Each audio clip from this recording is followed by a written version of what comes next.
Part 3 Tataka సంహారం. విశ్వామిత్ర మహర్షి వెంట రాముడు లక్ష్మణుడు అడవిలోకి వెళ్లారు. ఆ అడవి ఎంతో ప్రశాంతంగా ఉండేది. కాని ఆ ప్రశాంతత ఎక్కువసేపు నిలవలేదు.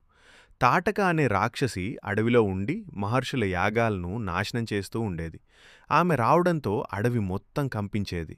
మహర్షి రాముణ్ణి చూసి అన్నాడు, రామా, ఇది ధర్మయుద్ధం.